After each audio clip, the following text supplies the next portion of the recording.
Good morning. Welcome to,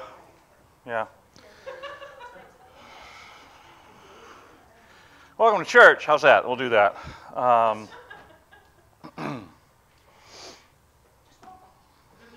going to stick, you know. You shouldn't be expecting 2 people or not. That's a positive thing. That's a blessing, David. Yeah. All righty then. It's not the latest. We could have snow. That could be amazing.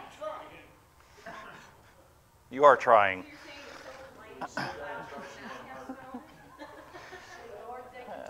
It must be what we need, huh? Must be what we need. It must be white rain. White rain. Yep. Yeah. Brother Bauer, you got an opinion on that? Thankful for the moisture. Whichever way God sees fit to give us. However, one of these days we're going to get in the field. Or we don't need the moisture. Too much moisture to do. When does your corn have to be in? Usually we figure that we'd like to have it done by the 20th of May. In fact, the old timer used to say a bushel a day after the 15th of May. In other words, if you go later than the 15th of May, you're going to lose a bushel a day because it's not in the ground yet. That, you know, but we like having it by the 20th. So you have a little bit of time. Oh, yeah. But see, but oats ought to be in the ground now, and, you know, alfalfa seeds, things like that. And what'll happen is everything is going to have to be all at once, and it'll be crazy, because corn ought to be in today, and so should oats, and so, you know. But all you gotta do is remember last year. that's exactly right. That's all you have to do. That's why Remember that day of corn you brought? I'm not complaining, yeah, that's right. Is the moisture actually going in yet? Oh, yeah. It's not all running off? Morning, Scott. All right. Hey, Grant. I guess we'll get to agronomics next. Hi, Scott. How you doing, Sister Dottie? How you feeling? Good. I'm feeling great. I am. I'm feeling wonderful. It's my favorite time of the quarter. Okay. Let's see. I thought before we get too deeply into our lesson, we'd go back a second and just do a quick run through of stuff I've given you so far as handouts. Yeah, it's working. Okay. The stuff we gave you last week, and you've seen some of it before, the cash flow planning that you've got to do. Just a couple little pickup items. This is a representative sample of that cash flow plan, the categories that we have. And these categories are there just to help you think. Now, do you have to use these? No. Can you come up with your own? Yes. But I've always found if somebody's already done the work for me, it's a whole lot easier just to do what they're doing and don't try to reinvent the wheel. You'll spend your time reinventing the wheel, and when you get all done, it'll still just roll the same way it would have rolled if you'd have just left it alone and kept going. So use this. Don't get too creative with it. Just make things fit. Not every situation is the same. Obviously, you'll have opportunities and categories that you may want to break out because of your unique situation. That's why in some of those categories there are things called other. You just fill in that blank, and what that other is for you is fine. Your cash outflow record, this is that thing you're supposed to be keeping track of. This is that thing that educates you as to what you do. Now get used to this, because this isn't just to show you what you did for 1 month, but this is how you track your expenses, so you can know what category to put them in at the end of the month, so you can compare them to your family cash flow plan, right?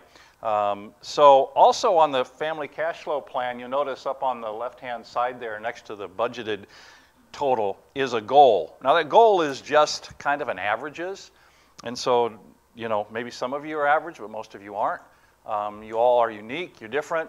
You may have 6 kids, and that means your budget's going to be skewed one way than if you have, you know, no children, if you're retired, if you're not retired, if you're both working, if you're not working, if, you know, all those things impact those percentages. But that's a good rule of thumb, all right, to look at as Christians. So this is Christian based. This isn't your typical budget that you'd go down to your financial advisor and would tell you here's what your categories ought to be, because they wouldn't have hardly anything in this top category for giving, right?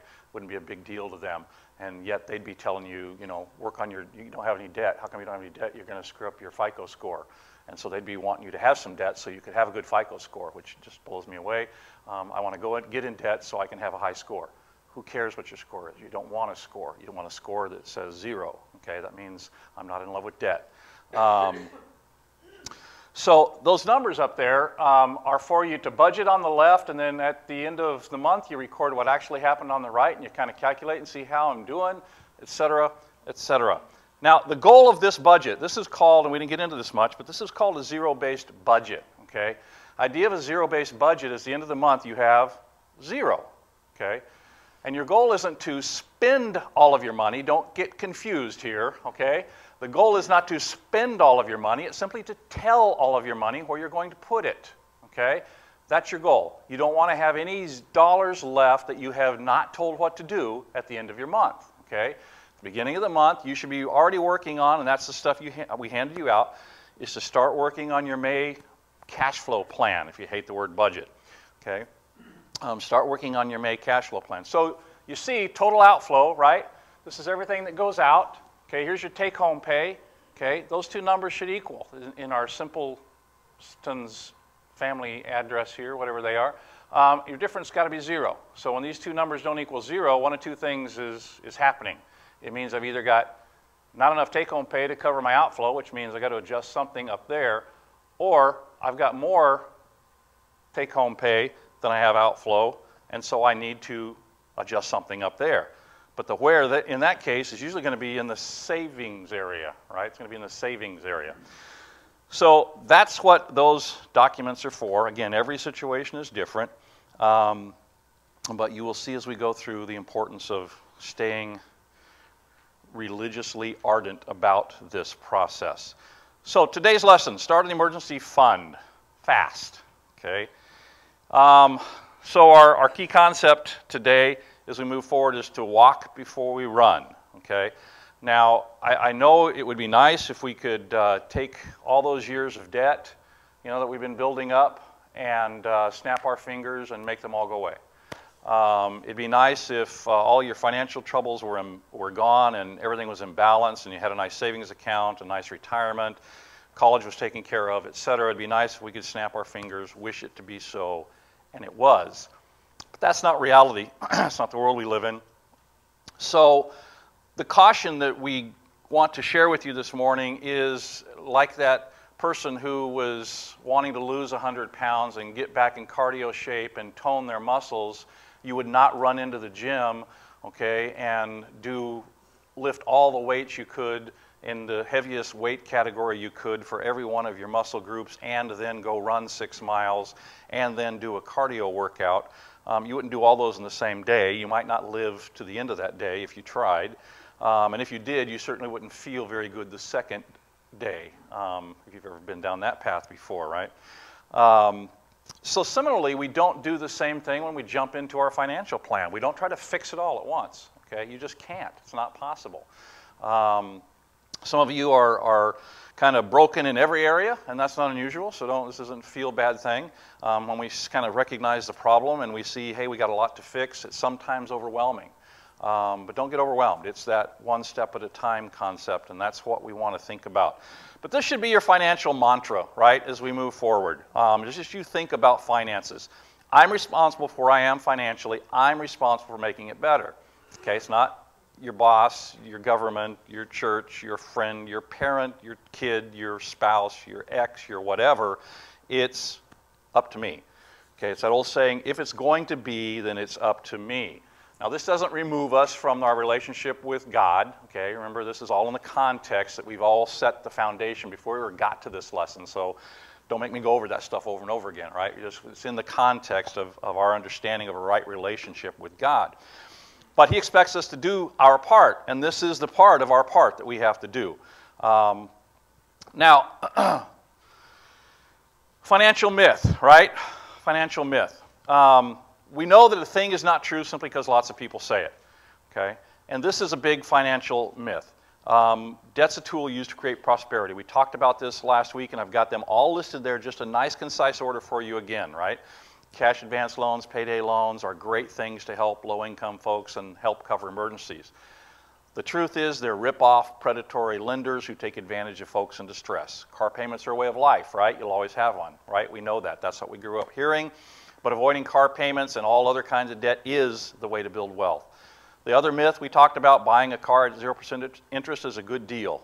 Not really, because something that loses half of its value in less than 4 years isn't really 0%.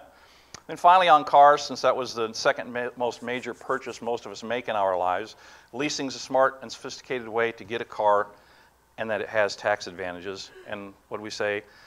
Leasing is costly, it's dumb, and it's the worst way to get a car.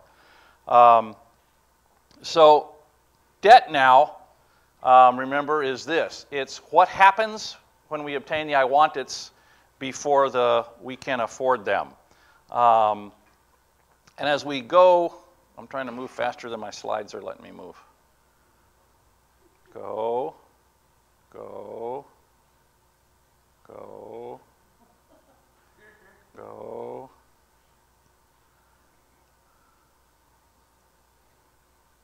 Almost there. All right. So if we don't change our mind and our thinking about debt, if we don't see it as it is, we don't understand its overwhelming negative consequences, we will never be financially successful. And that's the truth. You can believe that's not so, you can pretend it's not so, but you're wrong.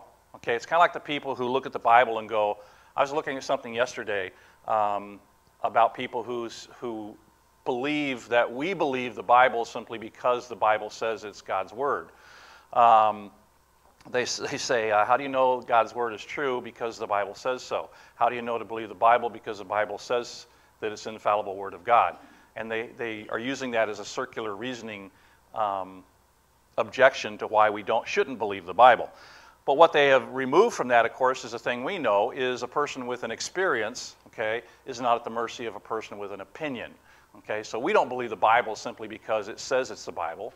Okay, you start kind of down that path, but at some point you gain experience. And the first experience we gain should be a relationship with Christ. It's a birth. Okay, so we know within us we've had an experience, we've had a change, we've experienced something. Okay, and I also experienced other things that the Bible told me would happen if certain things happen, and so it's become trustworthy. So I don't believe it simply because it says it's so.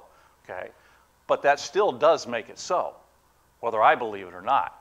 Okay, so I came to learn that the Bible was true by virtue of my experience. It's always been true, but simply because it said it was true wasn't enough for me. I needed to experience something. Well, similarly, here when we look at our financial situation, if you don't experience this stuff, if you just sit back and theoretically look at this stuff, go through all these lessons and go, yeah, that's really nice. That probably would work. I'm pretty sure I'd be better off if I followed that stuff. How much better will you be for doing that? This much better. Okay, be this much better. 0. We've really got to change. And I know you hear me say this all the time, but it is at the root of everything we're doing. So remember our reference to my friend Bill Murray. Okay, baby steps. You can get anywhere if you simply go one step at a time. You can get anywhere if you simply go one step at a time. So no matter how big your mountain is to climb, how far you think you've got to go, you'll get there. Just put one foot in front of the other. So here we go. Last week's lesson, step 0, remember, stop creating debt now. Stop creating debt now. The consequences are devastating. If you don't, you'll never have financial peace. Another one of those truths. Drop a little more money in the offering than you think possible. Okay, this is all tied to seek ye first the kingdom of God and all these things. Okay, your needs, your protection, your care will be taken care of, God said.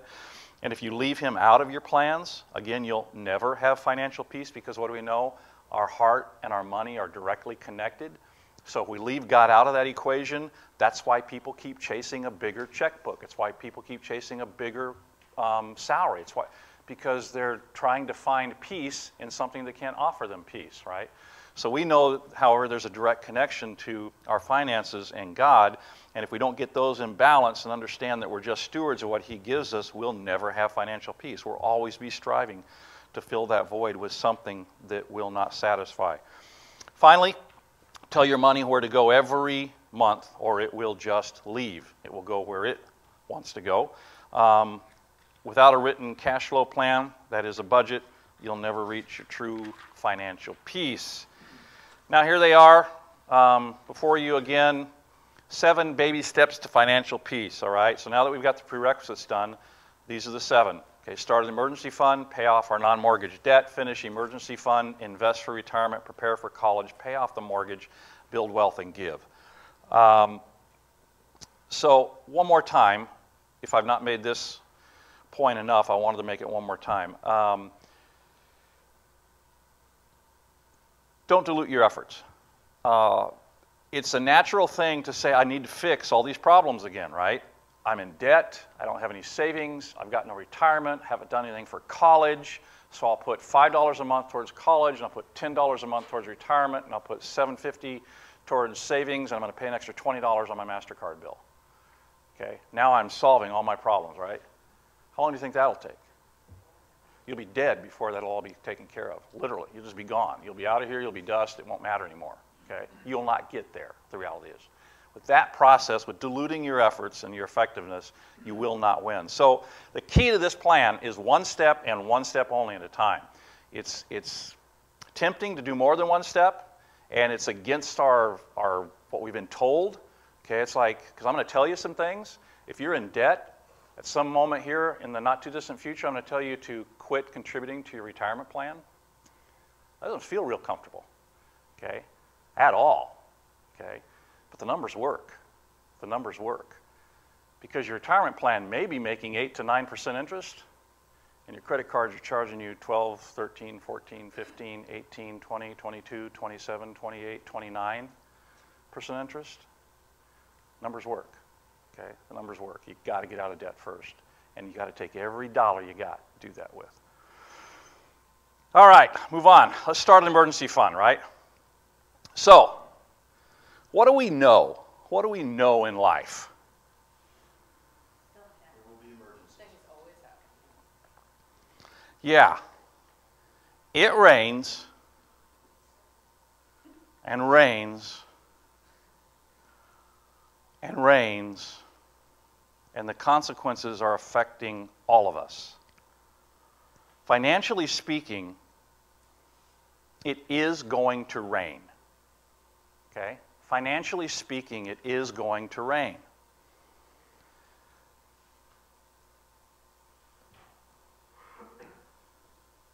So you need what? You need a rainy day fund. You need a rainy day fund. Because literally and figuratively it rains, and these are the kind of problems we all encounter.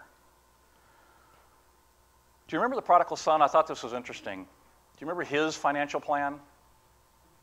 I'm going to get all my wealth, and I'm going to go do what? I'm going to go spend it, because that's what you do with money. You spend it. And then he spent it, and what happened? There was a famine in the land. There was a 2009 in his life, economically speaking. Okay? So he went and spent all of his reserves, had nothing at all, and then the economy collapsed. And where was his buffer? He had none. It was gone. He spent it. So financially speaking, it is going to rain. We have to have a rainy day fund. You have to. Don't forget the prodigal son. We're more like him in most ways than we like to admit, both spiritually and physically. Remember this quote or this fact I gave you last week? 78% of us, okay, that's about 8 out of 10, 78% of us will have a major negative event in any given 10-year period. Okay? 78% of us will have a major negative event in any given 10-year period. Now, negative event here is described as one that impacts you financially. Okay? So the negative event may very well be something like the birth of a child. So here we're talking financially, not the outcome of the event itself, right? So the birth of a child is not necessarily and shouldn't ever be negative, right? But the bills that hit you, You don't think they are right at first. You learn a little bit later, but right at first, right? This is all positive, feels good. And then if you're like me, it's like, hey, what are these things that keep coming in the mail? What's this stuff? Okay? It was back at a time when I didn't have really great health insurance, when I think it was Greg that came along. Like, what's this? We weren't there that long. You know, and boy, now, those of you who have kids now would just love to only pay what we paid. I think Greg cost us... like Greg was cheap. I think he was only like $2,400 or something. So, but that was, you know, that was a long time ago.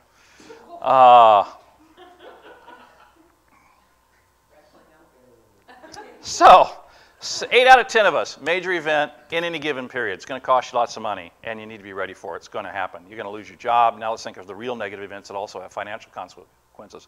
Lose your job, or a health problem, right? Or a family member who has a health problem that you're the one that has to help, etc. So some people say, hey, you just got to have faith. You got to be more positive.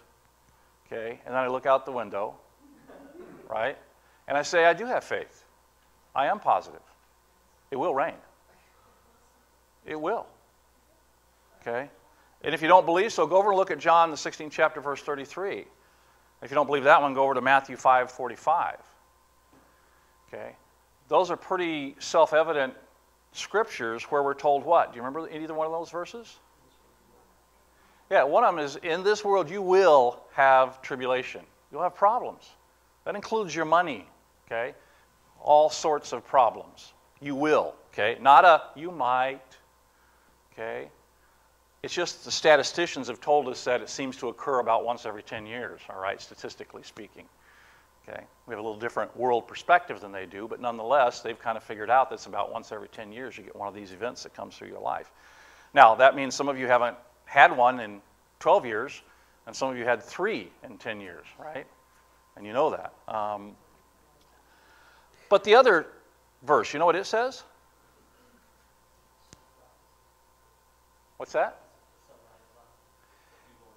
Yeah, this is the one where Jesus tells us that the sun rises on the evil and on the righteous. The rain comes to the evil and to the righteous. Okay? We're not exempt from life. Okay? Christ didn't say, oh, you're saved now? Oh, yeah, you don't have to do that other stuff. You get a get out of jail free ticket, right? You don't have to do that. You can just, everything's wonderful. That's not what he said. As a matter of fact, I'd probably argue that it's just the opposite. That you will experience more tribulation as a child of God than you will as not. Aren't you happy you signed up, right? Why? Because remember, we're supposed to be the ones that show the rest of the world how you live through tribulations, how you deal with problems, how you handle economic meltdowns, right? You're prepared because you sat down and you counted the cost and you planned and you know what the Scripture says about savings and about being ready. Huh. Did we? Or did we conform to what they have told us is the right way to handle money? So let's talk about an emergency fund, right? Let's define an emergency, okay? This is hard for many of you to do, I know, as it relates to your finances. Emergency. And blank or blank and especially blank occurrence demanding blank remedy. Anyone? No, you got to fill them all out. Emergency. An unforeseen or sudden and especially dangerous occurrence demanding immediate remedy. An unforeseen or sudden and especially dangerous occurrence demanding immediate remedy. So for it to be an emergency, all of these things have to be there, right? Okay? So it has to be unforeseen or sudden. Okay, we'll give you either one, unforeseen or sudden. Okay? And especially dangerous. Okay? There's some negative consequences that involve danger to your health and well-being, to your safety. Demanding what? Immediate remedy. It's not something that I can put off till next week, next month, next year. It's something that I must address now. Huh? No, you can't take out the dangerous part. Okay, so which of these do you consider an emergency? How many of you consider summer camp for your kid an emergency? Emergency for my state of well-being. Was it sudden? Was summer camp a surprise to you? Yes. With our kids, probably. The weather that we're having, I don't know we're going to have summer, so it might be a surprise. How about Christmas gifts? Are those an emergency? Well, I got to buy Christmas gifts. Yes. How often does Christmas come? Once a year. When does it come? Always on the 25th of December. Hasn't changed for a very long time. Okay? It's not sudden. It's not unforeseen. It's certainly not dangerous. Okay? It only requires immediate attention because you don't know how to plan. Okay? You waited too long to deal with the problem. How about your car needs repair? Depends. It depends on the repair. Repair? So the answer is it depends. But most frequently, it's not. Most frequently, it's not. There obviously are probably occurrences where it might be. Okay? Okay? If it was unforeseen or sudden. Okay?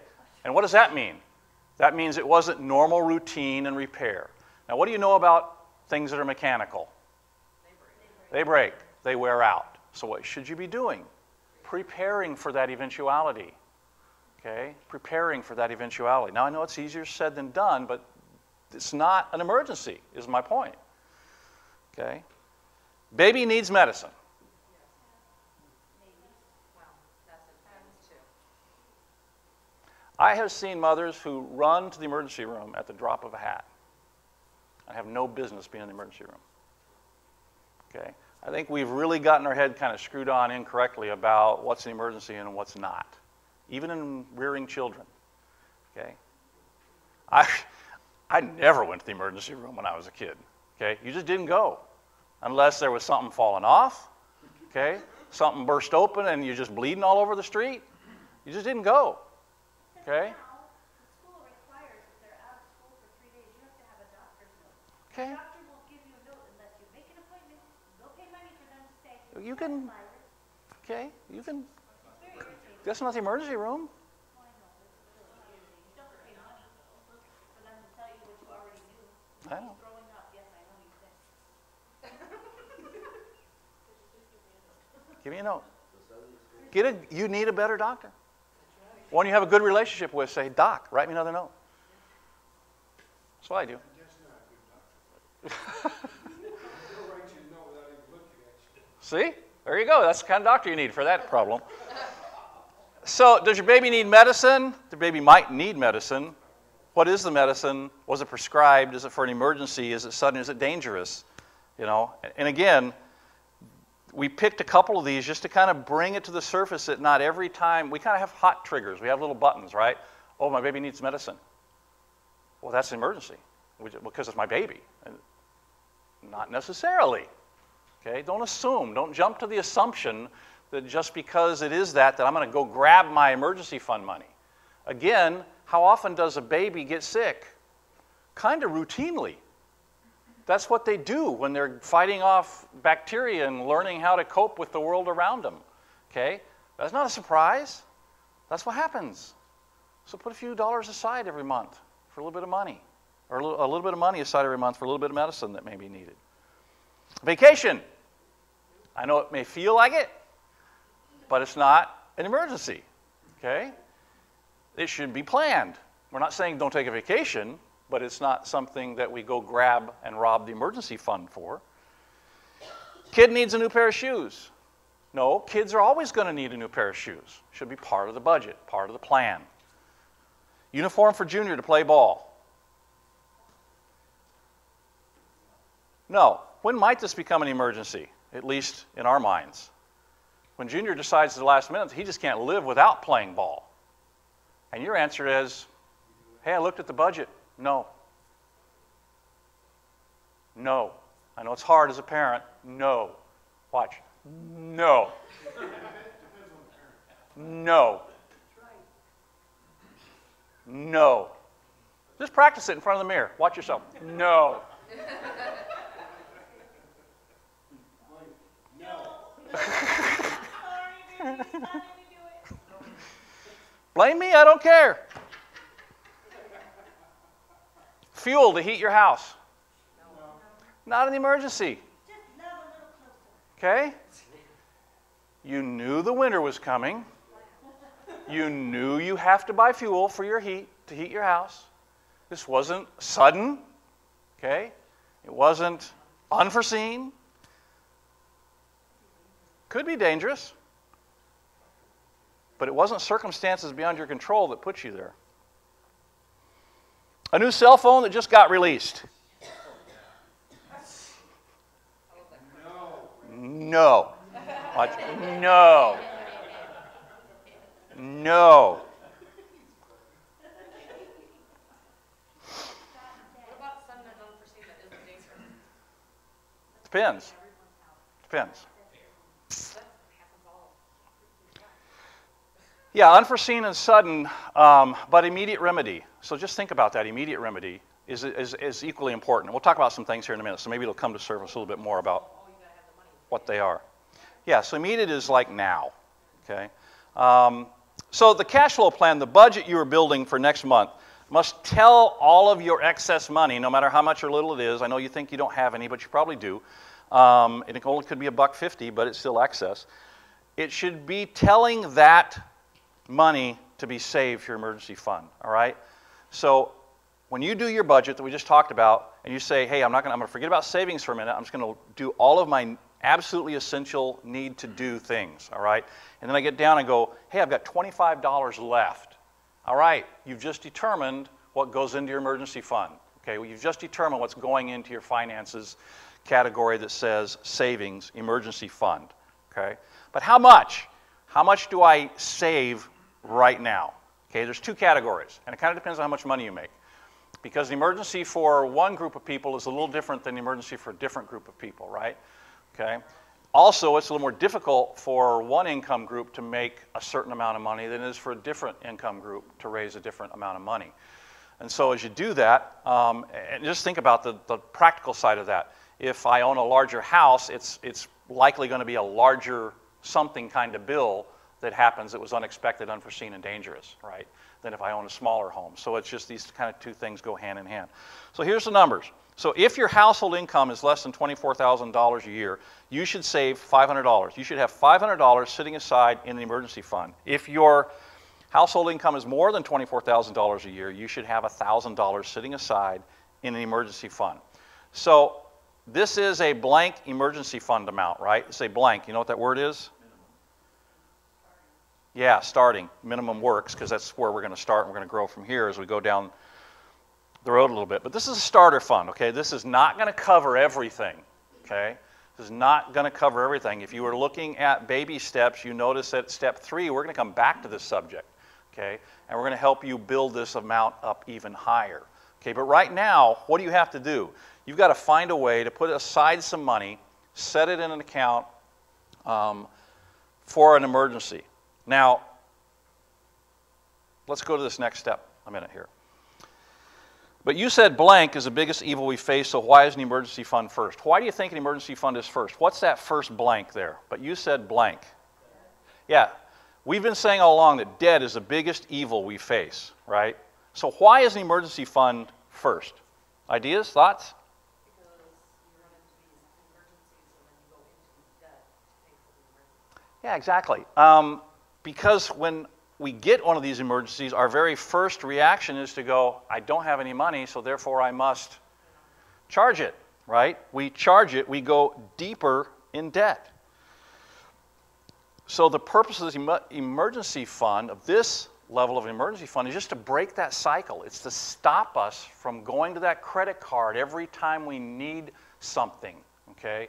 And need is the proper use of that word here, not the implied use that we've come to talk ourselves into, right? But every time I need something to fulfill an emergency in my life and I don't have any money anywhere to draw off of, I'm going to charge it. Because if it really is an emergency, you really do have to take care of it, right? Okay? You really do. Okay? So we're not telling you don't, okay, take your child to the doctor if they fall off a ladder and they got a compound fracture, all right?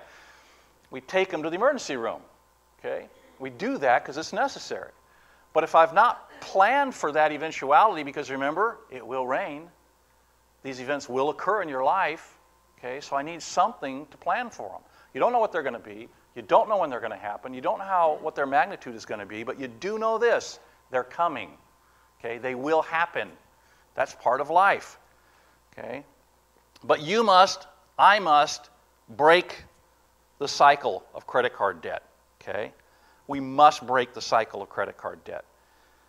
Because remember, we've already stopped using our credit cards for frivolous stuff, right? No more debt. You've stopped using them, okay? How many of you know a guy named Murphy? Yeah, I used to think he lived at our house and was just lurking, you know, kind of in the pipes and the air conditioning unit and out in the RV and over in the garage, and you know, he was just kind of everywhere. His axiom is what? If it can go wrong, it will go wrong, okay? Now, that's not necessarily true, but we do know if it can go wrong, it's possible that it will go wrong. It's possible that it will go wrong. And since it is possible that it will go wrong, we must be ready for that day when that something goes wrong. Think about this. I have no emergency fund, and all of a sudden I have a $300 legitimate emergency. What do?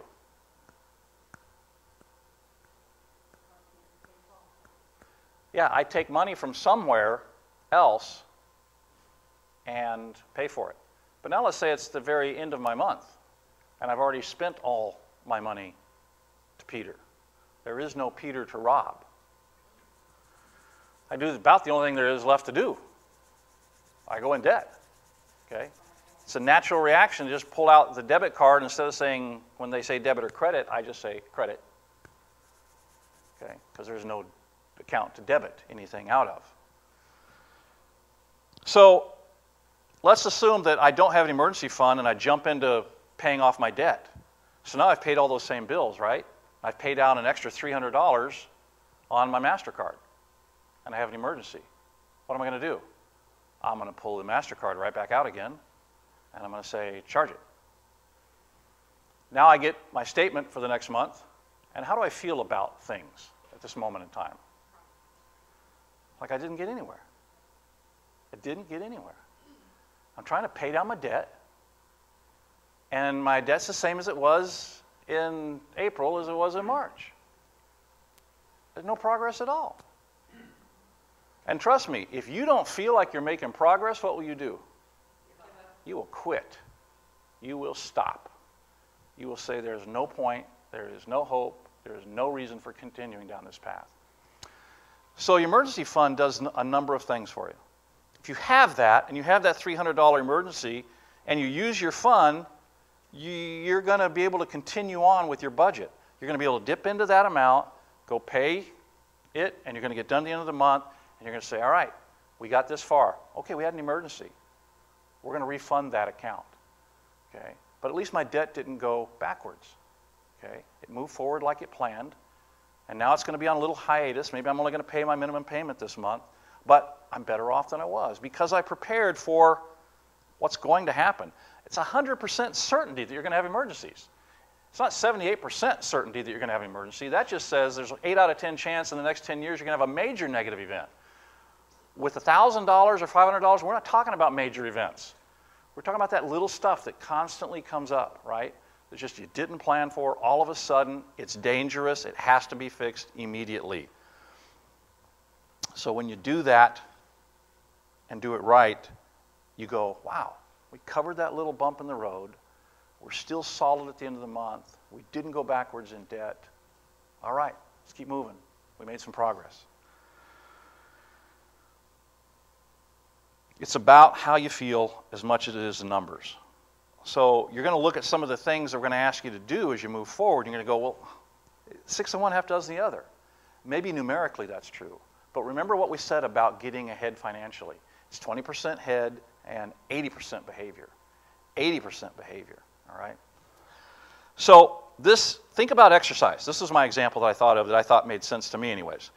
When you get rid of exercise, one of the things you need to do is take in the right kind of calories because you're going to burn a fair amount of calories. Okay, so one of the things they tell you to do is, hey, take in a level of calories so you can go efficiently and effectively work out to your maximum extent. Okay, so we take in a few calories, the right kind, all right, the right kind. We don't eat a chocolate piece of cake and we don't have a chocolate shake. That's not the point. We take in the right mixture of calories so that I can fuel the right kind of workout. And I'll actually work out better and harder, burning not only those calories, but extra calories, and calories will continue to burn moving forward. So that type of fortification helps us work harder and lose weight. So similarly, an emergency fund fuels our next step. Okay, so an emergency fund will fuel our next step. We talk about debt, making it easier to shed that debt. Okay, so start an emergency fund. Do it fast. Okay, the key here is to give your whole being over to this and to do it now. Make your life purpose for existing setting up your emergency fund. Okay, but you're going to say, "But I already don't have enough money to meet my obligations." Okay, I already don't have enough money to meet my obligations. If that is the case, this step is even more critical for those of you on the brink of disaster. Okay, even more critical. Okay, because you have absolutely no buffer between you and the edge of a cliff. Okay, and you've got to have some buffer between you and the edge of a cliff financially. So what can you do? What can you do? Here you go. First, and most importantly, look at your budget. Wring out every wasted, unnecessary, and non-essential dollar out of that thing that you can. Okay? And start doing the things that I'm hearing some of you doing now. Okay? You're not accepting the status quo anymore. Okay? I'm hearing folks talk about how they're negotiating automobiles and how they're paying homes off and how they're negotiating their utility bills and how they're negotiating their cable bills and just lots of good stuff that you all are doing. Those are the kind of things that are going to move you ahead. Those are, because, and I hope you don't mind me using you as an example because you're the most recent one that shared with me, how much money you're going to save on your whole cable utility package? For a year? Yeah, for a year. $480 by negotiating with the company. Okay, $480. Okay, you say, hey, I'm going to leave. See, we sometimes think that everything that we see on a price is fixed in stone. It's not. It's not. There was a book out a long time ago, People Who Pay Retail Are Idiots. Okay? Because we walk into a store and assume that's what it says, that's what I have to pay. That's our culture. That's what we've learned. Go to any other country. Any other country. It's all negotiable. Okay? We've lost that here. Okay, but you don't have to. Okay, you don't have to. Now, can you negotiate everything? No, because some of these places are just too big that the person who actually has authority to do that, you're never going to get to that person. Okay, but there are places that you can still negotiate. Okay, there are places you can still negotiate. So first and most important, wring every wasted, unnecessary, and non-essential dollar out of your budget. Just look at it again and go back through and say, you know, I know we set aside so much for this. Can we get by on $5 less? Is there a way to get by on $5 less in this category? If there is, pull that $5 out of there and put it up in the savings number. Okay? So why does that matter? Really two very important things why you want to wring every dollar you can out of your budget. First, you're going to learn what you can live without. Because some of you think you can't live without lots of things. Okay? Some of us think we can't live without that full, HBO, whatever comes with those packages. I don't get them anymore, but whatever comes with those packages, that we just can't live without that. Because I got that favorite show, and I got to see that show, and no, you don't. Okay, your head's not going to explode. You're not going to stop breathing. All this stuff isn't going to happen. It's just not going to happen. Quit watching TV entirely. You find out your quality of life goes up dramatically. Okay, or just get that very basic thing, right? That very basic thing that says, here's the news. Here's the 3 major channels. I know everything I need to know in life. I'm kind of caught up with the world. I'm good to go. Okay? Do you have to do this forever? No. But we're not talking about forever. We're talking about readjusting our way of life.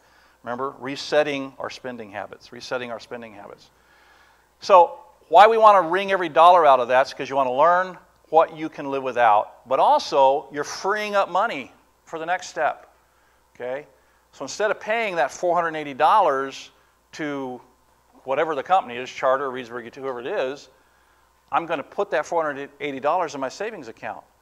And then once I reach my level of my funding for my emergency fund, guess what? I now have $480 a year, right, to start paying off debt with. That's $500 closer to paying off your debt than where you were when you started that move, okay? So why? You'll learn what you can live without, and you'll free up money for the next step. By the way, you don't need cable or all those extra channels for sure. You don't need a cell phone. You don't need a large sweet tea on the way to work every day. That's for me. Just so you don't think I'm just talking to you guys. And you just don't need any of that crap you buy. You just don't. Go shopping, okay? And when you get all done, before you go to the checkout, park your cart there, away from everybody else. They don't think you're crazy. And start looking through it and get rid of something. Just get rid of something. You think you can't live with it, without it. You can't.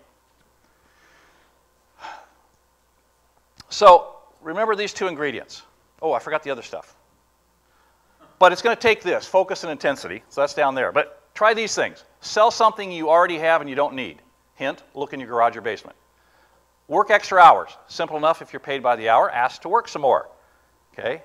Maybe you can't, but maybe when a time comes up, your supervisor will remember that and come ask you to help out wherever. Get another or a different job. Work part-time. Deliver pizzas. Work in the Dells for the summer. Okay? We have great opportunities here nearby. Trade in your current car with a large payment for one with no payment or a smaller payment.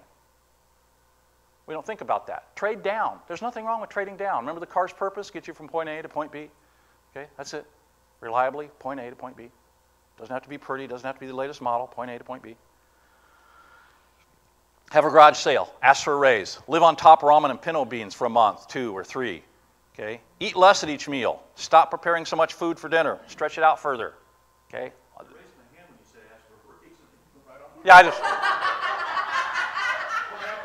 Not always will you get it. But ask. But ask. Because you just might. Do something radical or crazy, at least from the world's perspective. And again, focus. So do it fast and now. Hide it. Okay? The name of your greatest enemy in the battle to succeed.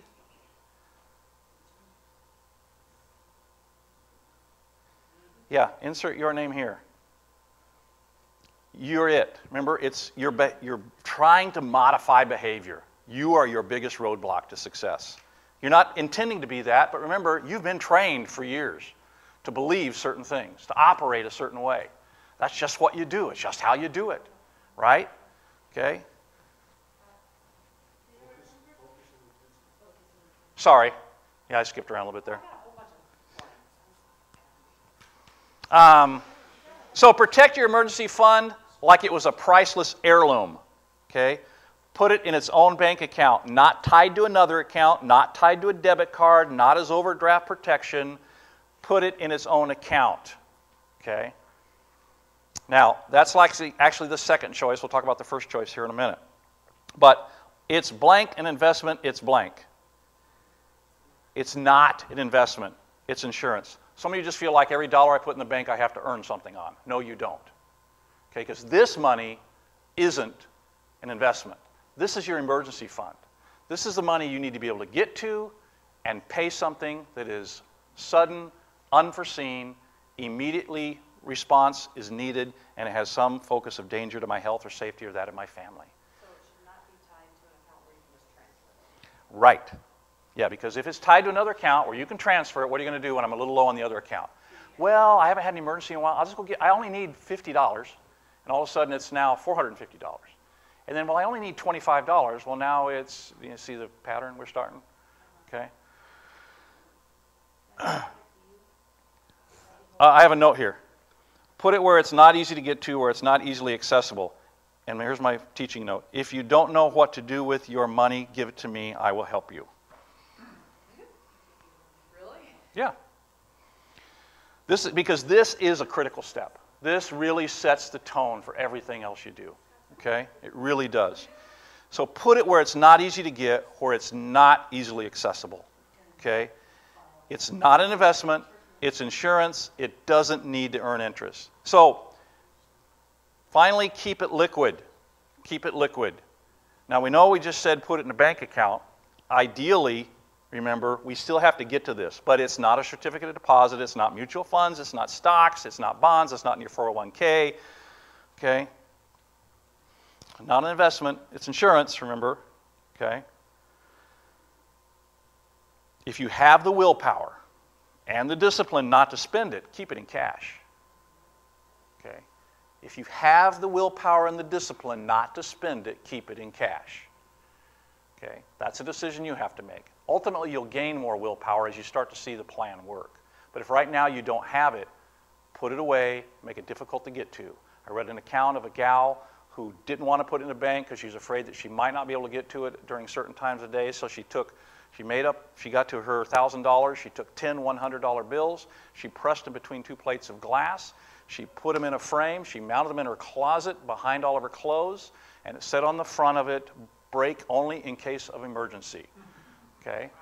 And so she had the willpower to keep the cash nearby, but not quite so much that she wanted it out, visible, easily get to in the sock drawer, et cetera, and really had to go through the thinking process to say, yes, I'm going to break it. Now, for some of you, this may be easy, or it may be the first time that you're doing this, saving this amount of money.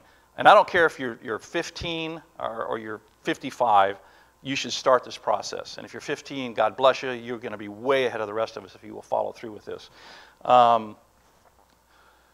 This is more than a buffer for emergencies. This is about hope. It's about a sense of control over money, and it's liberating, okay? It's liberating. So here's good news for non-believers, by the way. And by this, I'm talking about financially non-believers, financial planning non-believers, not Christian non-believers, okay? Hope, control, and liberating. So here's some good news. If you don't blank, parenthetically blank, this blank, there is no point in blank, blank for the next blank.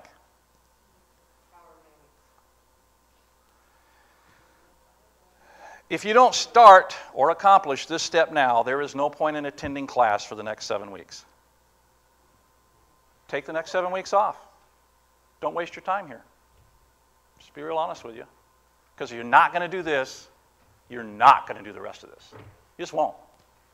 Okay? You just won't. I don't like saying that because everything I say keeps making our class smaller. But I'd much rather have a few of you financially healthy than everybody not. Okay? And then maybe we will show the rest of the group it's possible. Look what we just did. Look what's possible. Look how far we've come. Look what we've done. Okay? So remember this guy.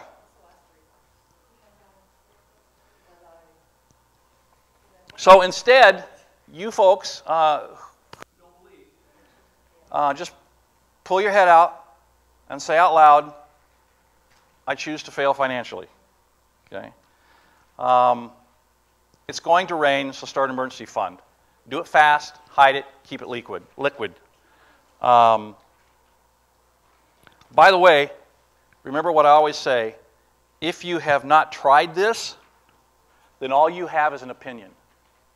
And frankly, it's worth nothing as compared to those of us who have tried this and found that it works. It really works. It's nice to have something pop up and go, I've got that covered. I don't have to worry about that impact to me financially. I am ready for that. That's a liberating experience. It's not a feeling of dread like, how am I going to cover this thing? How am I going to do this? It's done. It's covered. It's handled. And I feel good about it. It's like, I don't fret about it. I don't go, why is this kid always sick? Okay? You ever feel like you moved to that point? It's like you've moved beyond the essential issue you're trying to deal with to its financial implications to you. You know? So, it's going to rain. Start an emergency fund. Do it fast. Keep it liquid. Hide it. Proverbs 21:5. The plans of a diligent lead surely to abundance, but everyone who is hasty comes only to poverty. Next week, we're we're going to pay off all our non-mortgage debt, only if it could happen in a week. But the process can begin, and you can see the benefits of so doing. So thanks for your fortitude and